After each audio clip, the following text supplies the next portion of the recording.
दीपक स्पर्श श्रीवास्तव एक अच्छे इंसान थे और हैरानी की बात यह है कि न तो वह और न ही उनका परिवार अपने दृष्टिकोण में बहुत पितृसत्तात्मक था।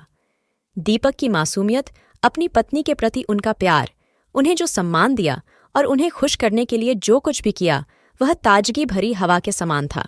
उन्होंने फूल नितांशी गोयल को कभी भी हल्के में नहीं लिया और फूल उन्हें वैसे ही प्यार करती थी जैसे वे थे।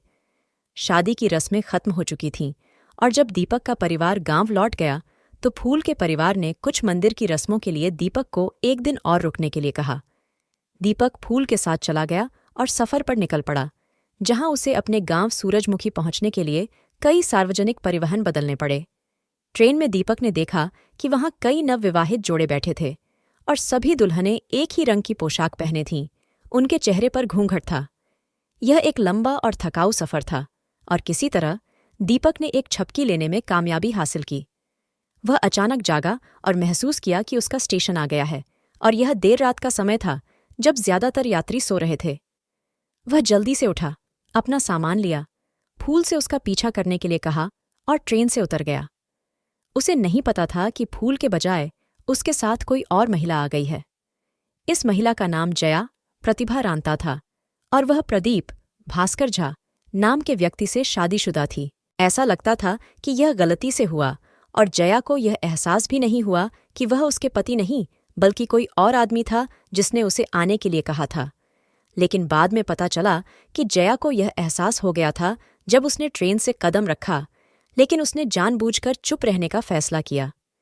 दीपक के दोस्त, जिसमें गुंजन दाऊद हुसैन भी शामिल था, उसके इंतजार में थे और उन्होंने उसे बहुत गर्मजोशी और प्यार से स्वागत किया। दीपक और उसके परिवार को झटका लगा जब उन्हें एहसास हुआ कि उसकी पत्नी की अदला बदली हो गई है। दीपक अपनी माँ यशोदा, गीता अग्रवाल शर्मा, पिता पंकज शर्मा, भाभी पूनम, रचना गुप्ता और अन्य लोगों के साथ रहता था। जब प्रदीप का स्टेशन आया तो उसने फूल से, यह सोचकर कि वह उसकी पत्नी है, ट्रेन से उतरने के लिए कहा। फूल को झटका लगा जब उसे एहसास हुआ कि वह खो गई है। उसे नहीं पता था कि कहाँ जाना है और वह खुद को बहुत असुरक्षित महसूस कर रही थी, खासकर सभी कामुक पुरुषों के बीच जो स्टेशन पर उसे घूर रहे थे।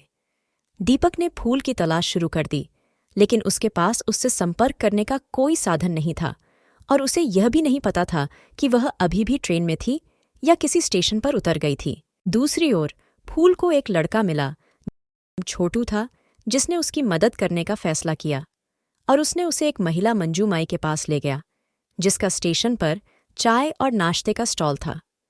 मंजू माई पहले तो उसे अपने पास रखने या उसे आश्रय देने को लेकर संदेह में थी, लेकिन धीरे धीरे उसने उसकी स्थिति पर सहानुभूति जताई और उसे अपने साथ रहने के लिए कहा। छोटू फूल को स्टेशन मास्टर के पास ले गया कि उसकी गुमशुदगी की रिपोर्ट दर्ज करवाई जा सके। फूल को वह गांव याद नहीं था जहां दीपक रहता था और उसका अपना गांव गंगापुर इस क्षेत्र में बहुत आम नाम है। फूल ने कहा कि वह अपने गांव वापस नहीं जा सकती क्योंकि वहां उसे दोषी ठहराया जाए कि दीपक उसे छोड़कर चला गया।